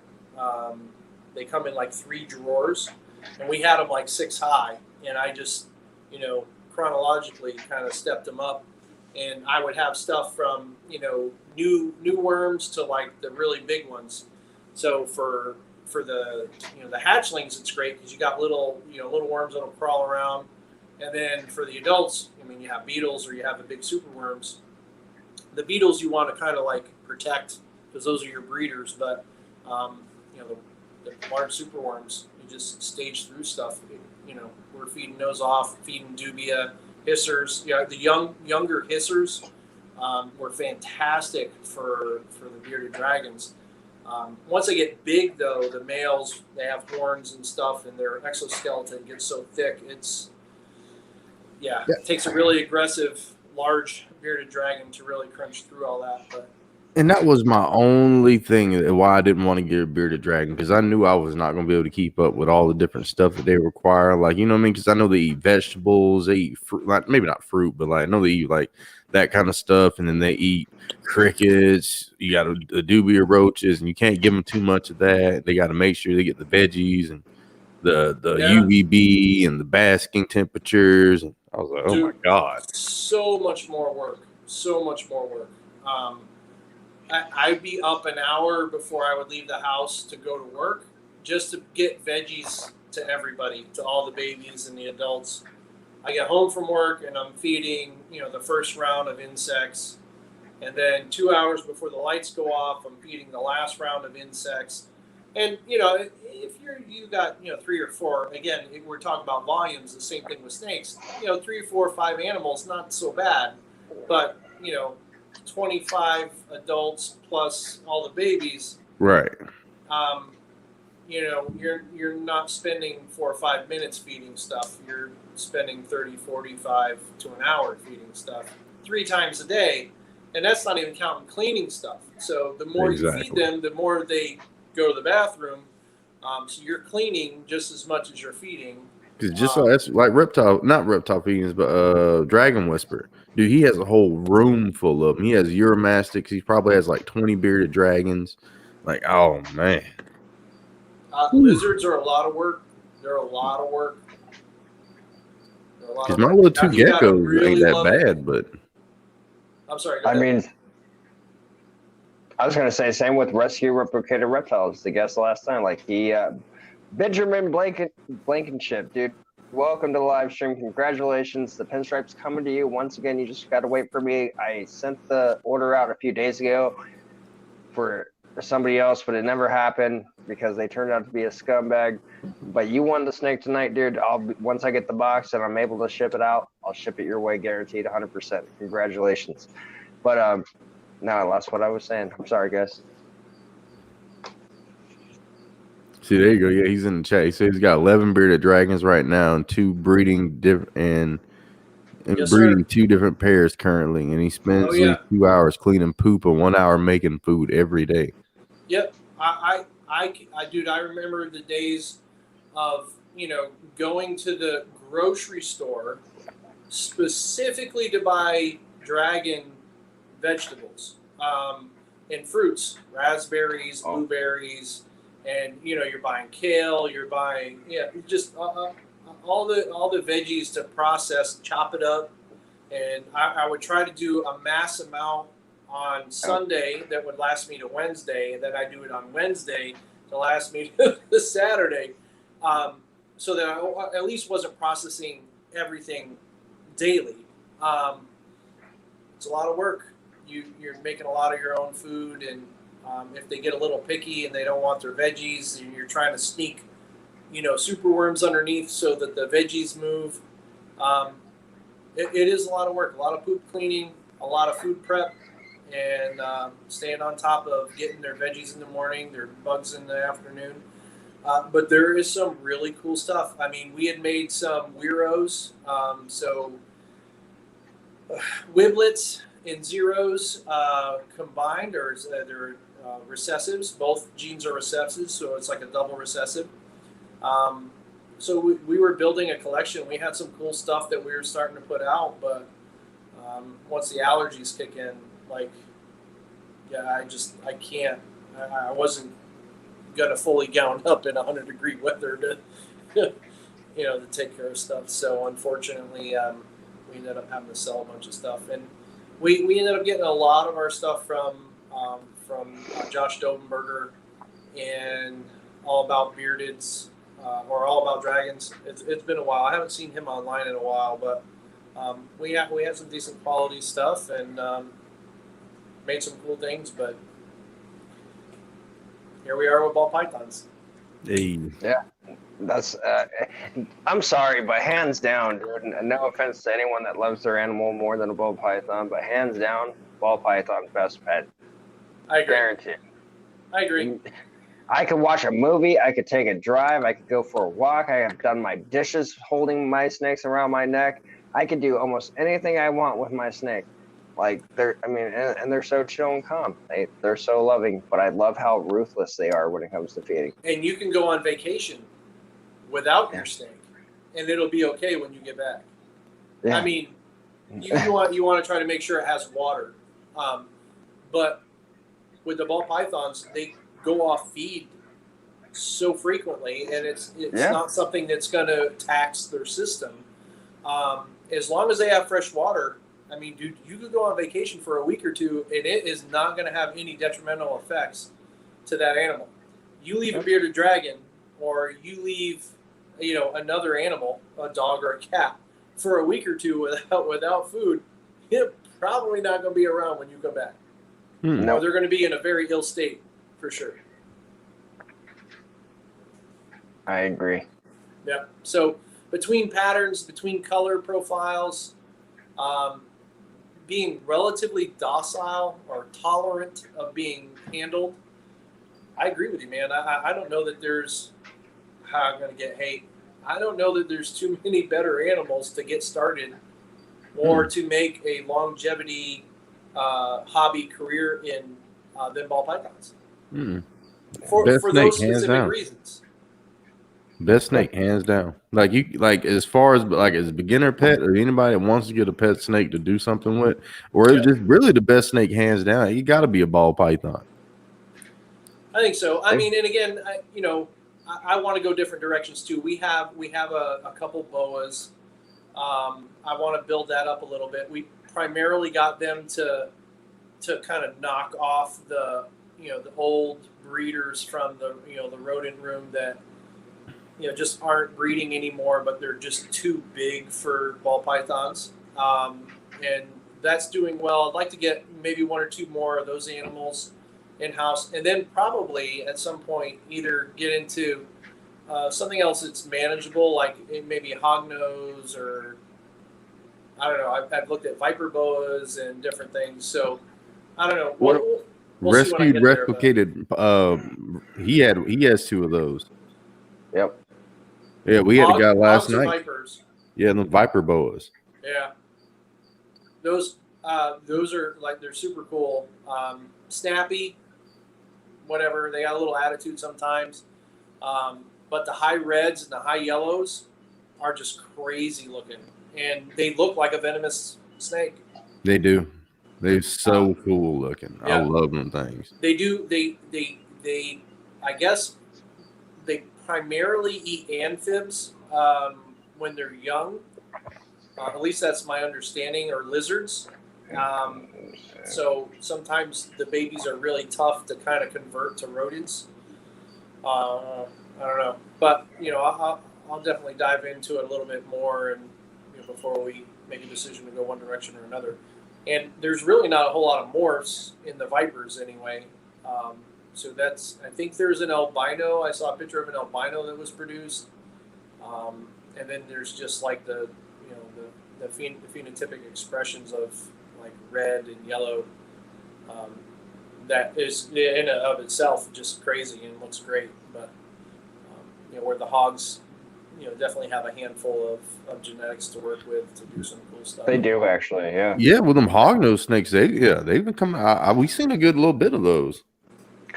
Yeah, rear fanged, so kind of a mild venom, but they got them for sale like 4 blocks away from me. Oh, really? Yeah. From what is his name? It's I can't remember his name right now, but definitely could send you it tomorrow, or when I think of it, I'll say it. But there's a guy in Reno, or Sparks, that He has ball pythons and hognose for sale, but he had a black and white Anthanix, and it was badass though. Yeah, like there's some of the lavender stuff looks pretty cool. The conda stuff, super condas, I like. So I've been just kind of poking around. Once these guys kind of get a little bit more sustainable, and we'll probably jump in and start pulling in some other cool stuff to work with.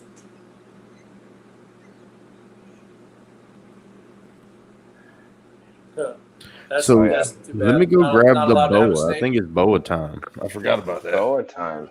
Oh, here we go. So do you know about him working with his boa? Nope.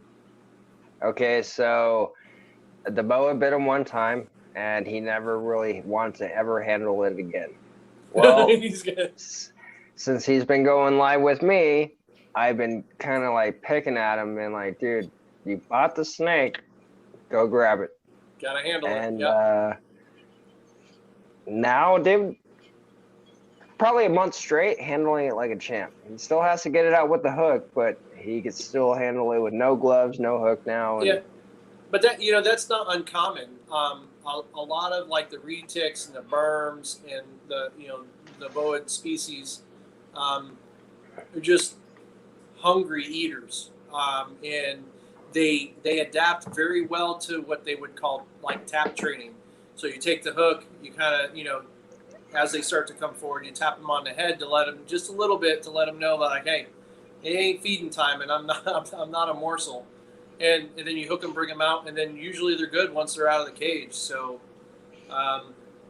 that's really not that uncommon for those animals in that species.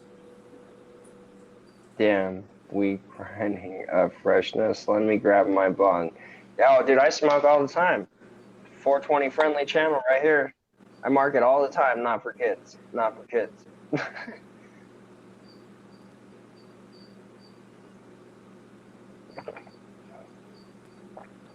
But I'm trying to think. I mean, if you would like, I mean, I don't have 300 plus ball pythons as you do, but I do have 15, and I'm thinking about, well, actually, technically, no. I only have 14 now because I gave one away. But I'm thinking about right now of all 15 plus the one I'm taking care of that's not mine, so 16. Who would eat? Oh, you're gonna feed it live on the stream?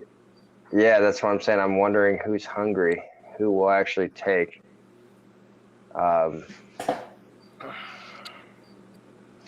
at a slight handicap. All my rats are 2 miles away, so this is him. Or yeah, I think it's him. Like you said, he's not super duper big, but I mean. Well, not yet, but what is he, like a year and a half or so? Yeah, a year and a half, almost 2 years old. Yeah, he looks good. That's typically about when they start to settle down.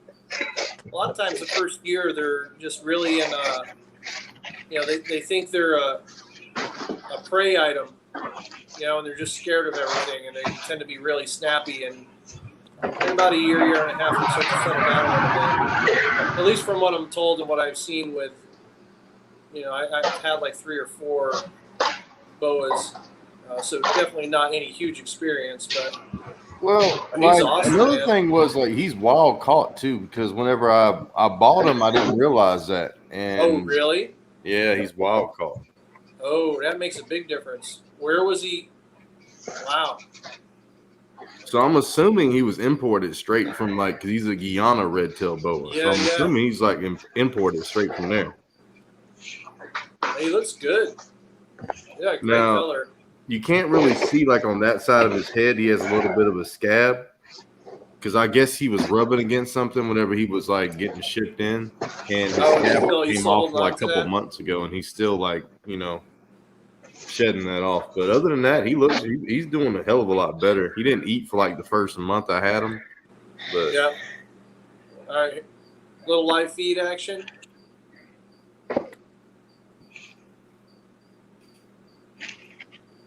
Oh, he's about to demolish that rat. So yeah, somebody looks a little hungry. Oh yeah. Oh, he's going for it. Yeah, you see it turn his head. He was like, "Yep, I'm all in." Oh, there it goes. God damn, BPL. That was fantastic. He almost caught that midair. And he can't get bit, so we're good. That shit was crazy. He almost caught him midair. That's funny. That'd have been crazy. We've seen it a couple times where, we're going through and we're just like flipping stuff into tubs, and the snakes can, like, when the rodents come in the room, they can smell it, and they get up on the molded like water bowl and they perch. So when I go and you flip stuff in, it's kind of midair a little bit as it comes over into the tub, and then they just like boom right away, bang, bang, bang. They're ready to go. That's cool. Yeah, no, BMO, he usually is really good when it comes to eating for me.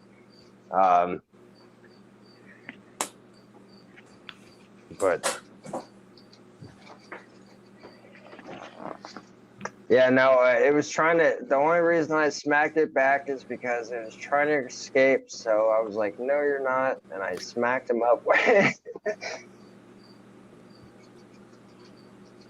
Hit him on the solo with that one, BPL. Good Lord. Look at that thing.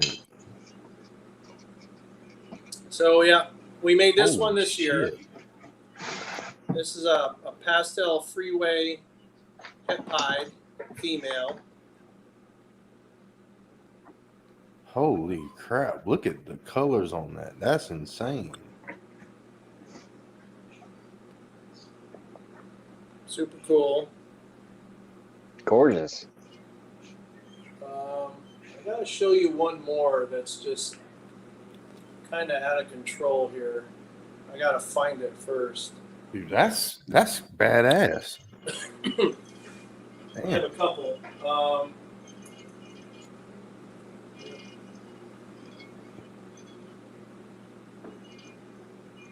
And if you like color, Is he orange? yep.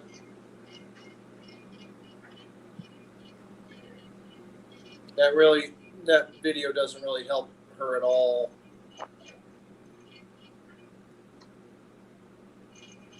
Gorgeous, man. He's got a couple of eyes on the side of him, too. Yeah, there's a couple alien heads that have stuff in there. Where is...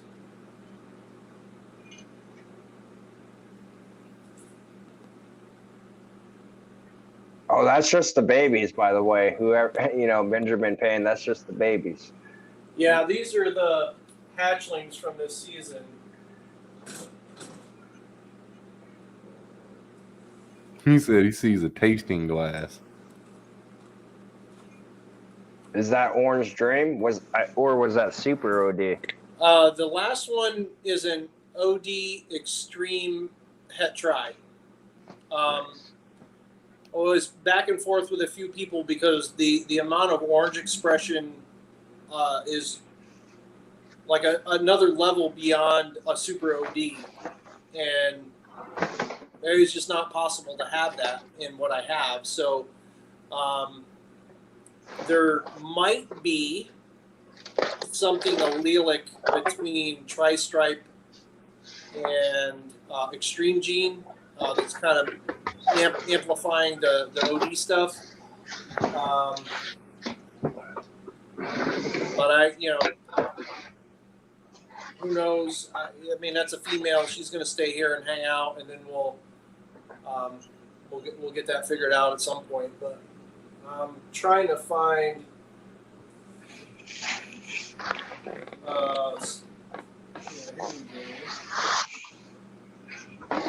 So this was a cool animal that was produced this season. Oh, whoa. Wait a minute. And these are all going to be up for sale, right? Or are you holding these up? No, this one's definitely not. This So that's got to be a holdback. OD puzzle, possible pastel.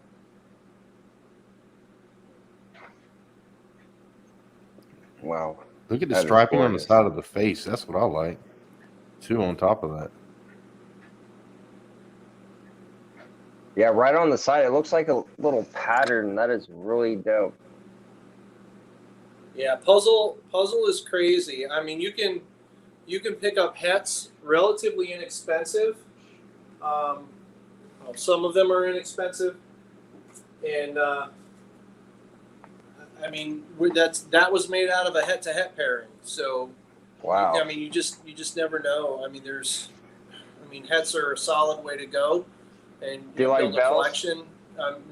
We talked before we went live about everything on the planet really is time or money, Right. especially with this industry. So you either have money and you buy, your double visuals to make your own hats and you kind of build your program that way, or you have to buy your hats to make your double visuals to then make your hats, and it takes a little bit longer to get there.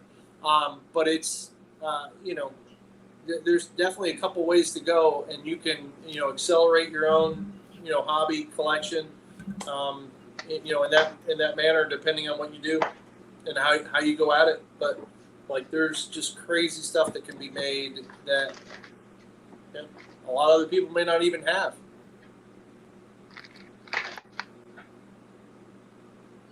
For sure, though, we've seen a couple people that actually had the puzzle like gene actually like in some of their snakes, and Yeah, all of them have like crazy looking patterns and stuff like that. yeah, it really like blows out.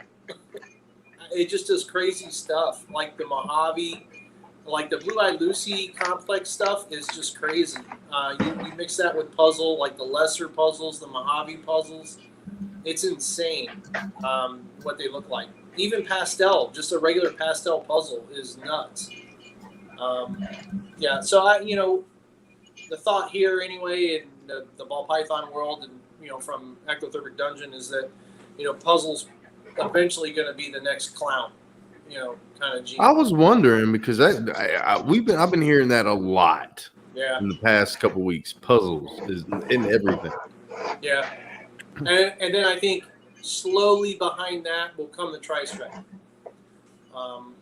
There's not a ton been done with tri-stripe. I think it's really untapped, and I think that's going to slowly start changing over the next 2 or 3 years, and we're going to start seeing a lot of craziness coming out of the tri-stripe. I hope so. I really hope so, because there's a few snakes that, that should have already been produced already, though. Yep, absolutely. People get frustrated sometimes, and they change direction, and then you just don't carry through with what your initial plan was. I picked up the Jopa gene, which is a gene that Ben Rennick had found, produced. Pretty cool gene as far as the pictures that I've seen of the combos, but there's a lot of combos with this gene that are really difficult to see. The challenge with that is, I put it into Enchi, I put it into Leopard, I put it into different things, and it's very much different than the Adder. Where Adder, you can see it without question. I can see it clear as day, and it's very apparent when it's there. The Jopa is way more subtle. You can kind of like it to kind of a yellow belly, or a low expression yellow belly, where is it normal or is that yellow belly? And, sometimes you can't tell. Right. Jopa is very similar in that manner. And, you get that animal, I have it into Enchi and different things, and it's really, really hard to see. You get 5 or 6 clutches in, it gets a little frustrating, and you kind of got to step back, take a break, and then, maybe figure out a new path, a new course for it. But sorry, he was like right here in front of my face, and I was trying to keep him away from me. I love him to death, but I don't trust him near my face. He's a little baby. He's got small teeth. He just wants kisses. In the face, though, it's going to hurt. Yeah, that it will. Get your Jay, yeah. Okay, so have you seen this? when prehistoric reptiles got bit in the face, or is it Yeah, I didn't see it. He actually got nailed by the retic right in the face. Dude took that He shit like a did. champ. It missed. It lit him up pretty good. I think. No thanks. No thanks. No, Big but the teeth. bite. Yeah, hey, that's what I'm saying. The bow's the baby. Just give it a kiss. It'll calm down. Just Man, one time. no, BPL. You're not going to sit there and compare that. Nah, hell nah. Yeah. That is not the same thing. No. I wouldn't want any part of any of those big snakes touching me in the face with their teeth at all, any way, shape, or form. No, thank you. I'm good. Yeah, I'm real good. Good. And I've watched him like pull eggs and stuff, and those things are big, man. Like they launch across the room. Like, yeah, super huge snakes. I ain't messing with no big ass retics.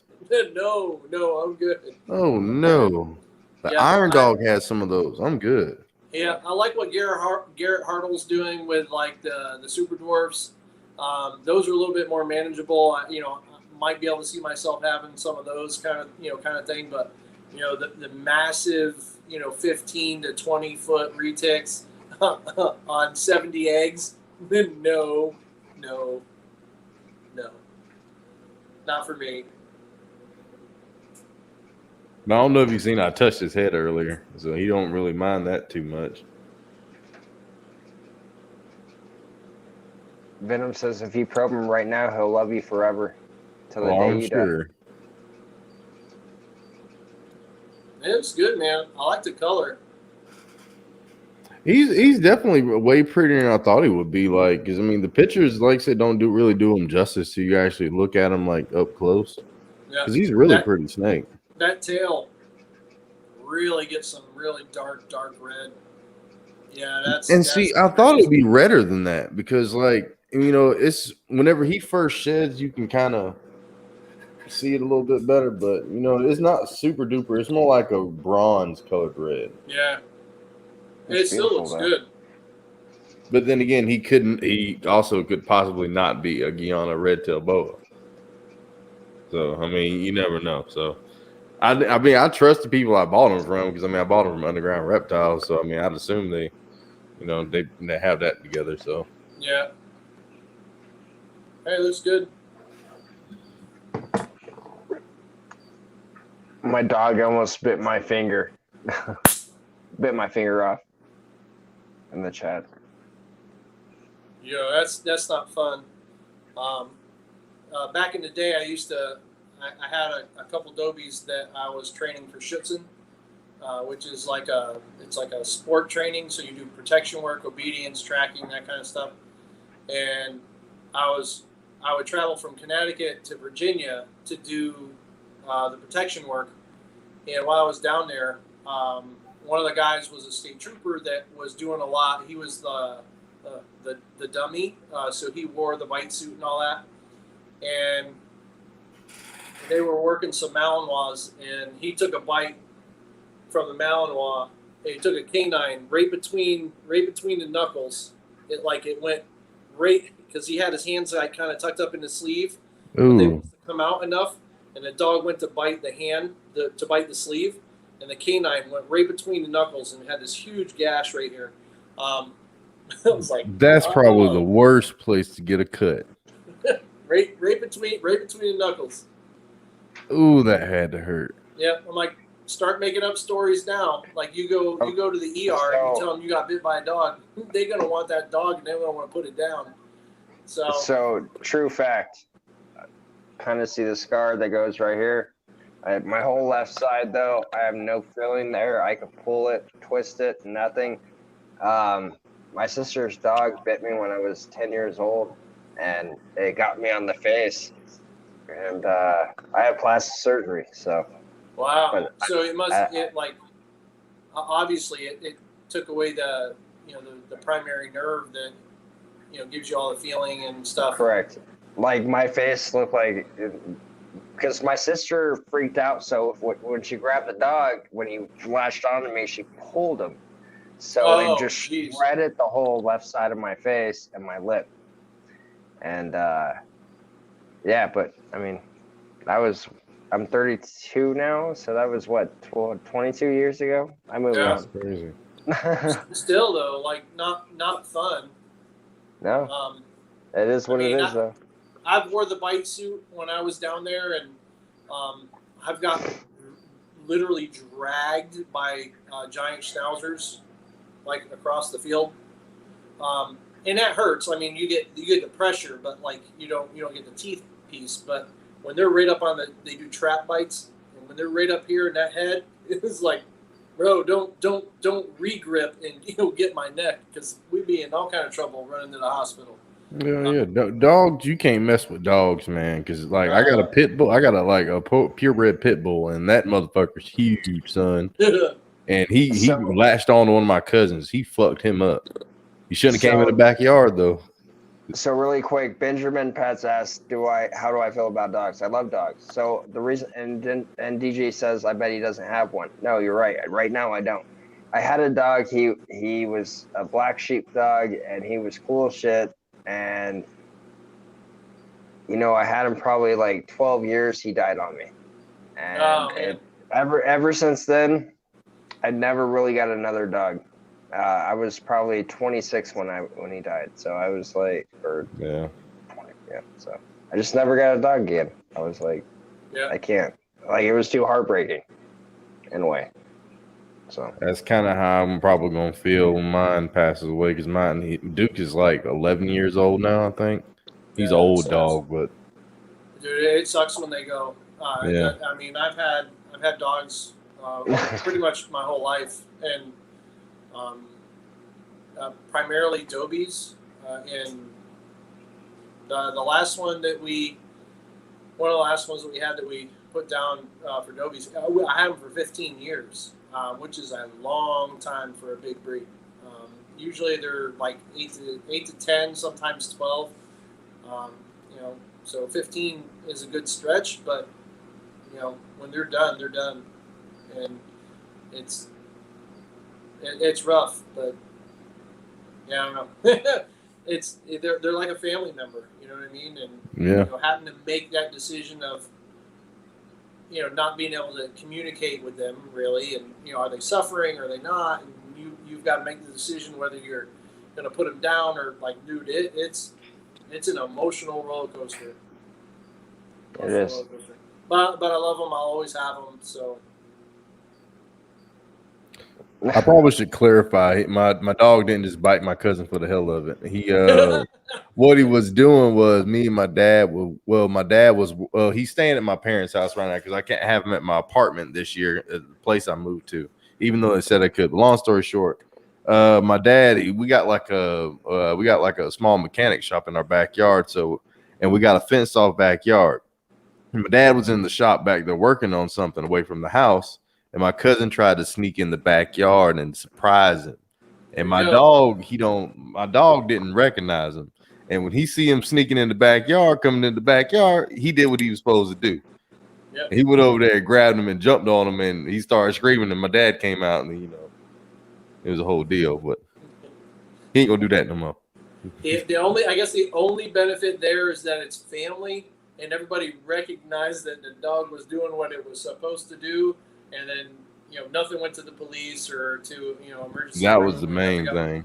Yeah, because that just becomes a nightmare trying to defend the animal that is actually doing what he's been trained to do.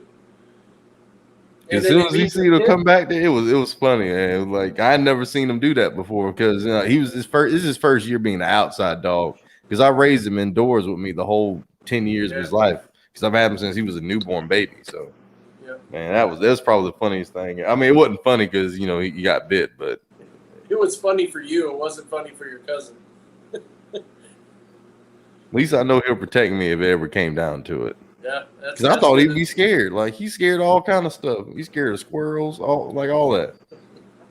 Just not humans. Yeah, not that though.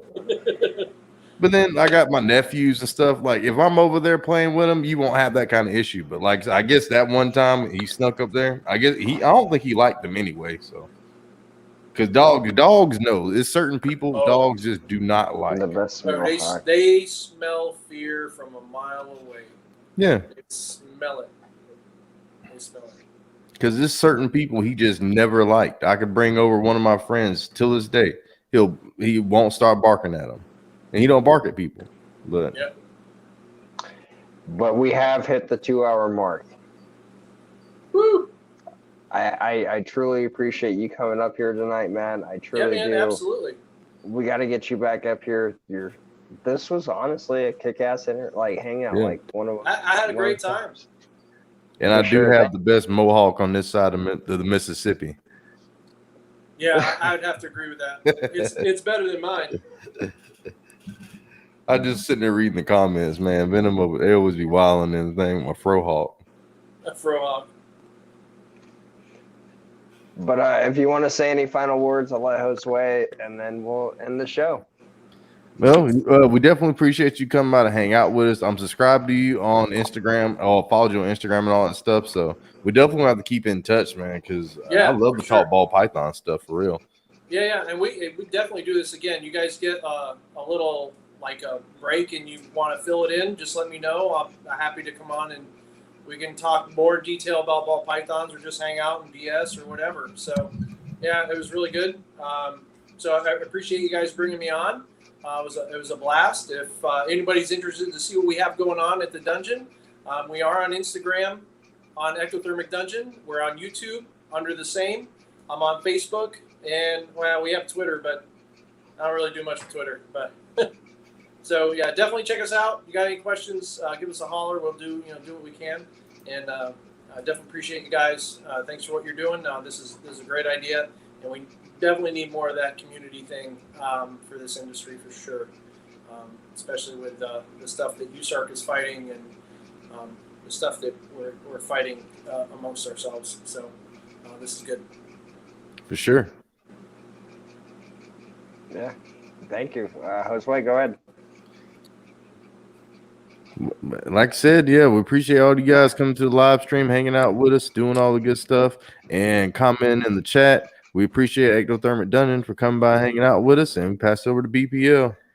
Thank you, everyone that has shown up. By the way, if you're not blue, it's because you're not in the live stream a lot. So once you show up more, you'll become blue. I'll monetize you. So, moderate you. Smurf you. Smurf you. Yes. Smurf you. Smurfed. But appreciate everyone showing up tonight. You guys are fucking awesome. Thank you for showing up. And until tomorrow night, once again on Josue's channel, don't miss out. Later.